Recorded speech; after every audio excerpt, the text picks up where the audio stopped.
আসসালামু আলাইকুম, সবাইকে স্বাগত জানিয়ে শুরু করছি আজকের সংবাদ বিশ্লেষণ। সাথে আছে নবুয়ত রহমান। পরিবেশিত হচ্ছে পুষ্টি বাজারের সৌজন্যে। দর্শক, পুষ্টি বাজার একটি অনলাইন প্ল্যাটফর্ম। আপনারা ভিজিট করতে www.pushtibajar.com যেতে পারেন। দর্শক, আজকে চমৎকার একটি বিষয় নিয়ে আপনাদের সাথে উপস্থিত হয়েছি। সেই বিষয়টি হলো বিএনপির কথা এবং যে মন্তব্য করেছেন জাতীয় নাগরিক পার্টির মুখ্য সংগঠক সার্জিস আলম। সার্জিস আলম বলেছেন, বিএনপি হয়তো মনে করছে তারা ক্ষমতায় আসবে। প্রধানমন্ত্রীর মেয়াদ ও এনসিসি প্রশ্নে বিএনপি যে শর্ত দিয়েছে তাতে দেশের চেয়ে দলের স্বার্থ বেশি প্রাধান্য পাওয়ার চিত্র ফুটে উঠেছে বলে মন্তব্য করেছেন জাতীয় নাগরিক পার্টি এনসিসির উত্তরাঞ্চলের মুখ্য সংগঠক সার্জিস আলম। বুধবার 25শে জুন ফেসবুকে নিজের ভেরিফাইড আইডিতে এক পোস্টে তিনি এ কথা জানান। পোস্টে সার্জিস আলম লেখেন, বিএনপির স্থায়ী কমিটির সদস্য সালাউদ্দিন আহমেদ বলেছেন, প্রধানমন্ত্রীর 10 বছর মেয়াদ বিএনপির একমত। তবে এনসিসির মতো কমিটি নিয়ে নির্বাহী বিভাগের ক্ষমতা খর্ব করা হলে প্রধানমন্ত্রীর মেয়াদ নিয়ে একমত হওয়া সম্ভব নয় বলে তিনি জানিয়েছেন। অর্থাৎ তিনি শর্ত সাপেক্ষে সেটা বলেছেন। রাষ্ট্রের সাংবিধানিক পদগুলোতে নিয়োগ দেওয়ার জন্য গঠিত কাউন্সিল, যেমন নির্বাচন কমিশন, পিএসসি, দুদক এবং সাংবিধানিক প্রতিষ্ঠানগুলোর চেয়ারম্যান কিংবা সদস্যদের নিয়োগের ক্ষেত্রে এই কাউন্সিল কাজ করবে। প্রধানমন্ত্রী, বিরোধী দলীয় নেতা, স্পিকার, রাষ্ট্রপতি, প্রতিনিধি সহ কয়েকজন সদস্য মিলে এই কাউন্সিল গঠিত হবে। ফলে এমন গুরুত্বপূর্ণ সাংবিধানিক প্রতিষ্ঠানগুলোর মাধ্যমে রাষ্ট্রকে একটি দলের কাছে জিম্মি করার সুযোগ কমে আসবে। বিরোধী দলের মতামত নেওয়ার ক্ষেত্রে তৈরি হবে নতুন সিদ্ধান্ত এবং ভারসাম্য ফিরে আসবে।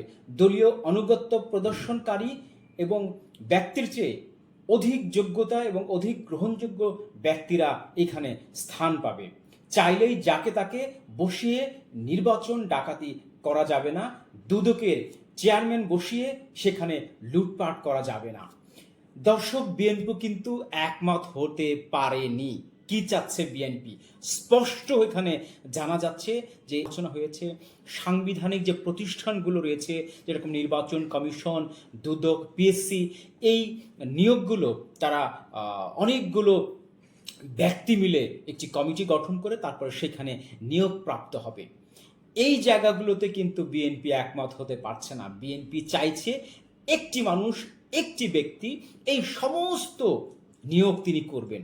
অর্থাৎ বিএনপি মনে করছে তারা ক্ষমতায় চলে আসবে। আগামী ত্রয়োদশ জাতীয় সংসদ নির্বাচনে তারা একক সংখ্যাগরিষ্ঠতা পারবেন এবং দলের প্রধান, তাদের যে এখন ভারপ্রাপ্ত চেয়ারম্যান তারেক রহমান, তিনি প্রধানমন্ত্রী হবেন। তাদের একটা ধারণাই রয়ে গেছে। এই জন্য কিন্তু প্রধানমন্ত্রীর মেয়াদ নিয়ে তারা বিভিন্ন কথা বলছে, টালবাহানা করছে, বিভিন্ন ঘোলাটে অবস্থা তৈরি করছে। এ নিয়ে ঐক্য কমিশনের সহসভাপতি অধ্যাপক আলী রিয়াজ কিন্তু কিছু মন্তব্য করেছেন এবং ক্ষোভের সুরে তিনি বলেছেন, দলগুলোকে আমরা একীভূত করতে পারিনি। এই বিষয়টি নিয়ে কিন্তু আমাদের গণ অধিকার পরিষদের সভাপতি ভিপি নুরুল হক নূর বলেছেন যে কিয়ামত পর্যন্ত আমরা একমতে পৌঁছাতে পারবো না। কেন তিনি বলেছেন ক্ষোভে তিনি এই কথাগুলো কিন্তু বলেছেন, কারণ সব দল একমত হলেও বিএনপি এবং হাতে গোনা 2-3টি দলকে কিন্তু তারা ঐক্যমতে পৌঁছাতে পারেনি। অর্থাৎ বিএনপি চাচ্ছে যে তারা ক্ষমতায় যাবে এবং ক্ষমতায় গিয়ে একক রাজত্ব তৈরি করবে। সাংবিধানিক যে প্রতিষ্ঠানগুলো আছে সবগুলোর নিয়োগ বাণিজ্য তারা করবেন, সবগুলোর ক্ষমতা তারা একা দখল করবেন। এ কারণে তারা কিন্তু সেই জায়গায় সংশোধনে আসেননি। তারা এনসিসির কিন্তু ঐক্যমতে তারা পৌঁছাতে পারছেন না। তাহলে কি বোঝা যায় যে বিএনপি ভাবছে আগামী নির্বাচনে তারা আসবে এবং তাহলে তারা একটা ফ্যাসিস্ট সরকার তৈরি করবে এবং নতুন তারা যে বাংলাদেশের আমরা কথা বলছি, নতুন বাংলাদেশের স্বপ্ন আমরা দেখছি, সে স্বপ্ন কিন্তু বিএনপি পূরণ করতে দিচ্ছে না। কারণ বিএনপি ধরেই নিচ্ছে তারা আগামী দিনে ক্ষমতায় আসবে এবং দলের প্রধান হবেন জনাব তারেক রহমান। এ কারণেই তারা এত সংশোধন বিয়োজনের দিকে যাচ্ছেন না। তাদের কথা নির্বাচন দিন, নির্বাচন দিন, নির্বাচন দিন, ক্ষমতায় বসে গেলাম, রাজত্ব করলাম। 17 বছর কেন, 27 বছর, 37 বছর, 47 বছর, এমনকি 97 বছরও হতে পারে, কোনো সমস্যা নেই। দর্শক, আপনারা কি মনে করছেন? আপনারা কি এই বিএনপিকে নতুন নব্য স্বৈরাচার হিসাবে নিয়োগ দিতে চান, ক্ষমতায় বসাতে চান? আপনার ধারণা কি? লিখে পাঠান কমেন্টস বক্সে। দেখা হবে আগামী কোনো আলোচনায়। চ্যানেল 7 উজ্জীবিত বাংলাদেশ।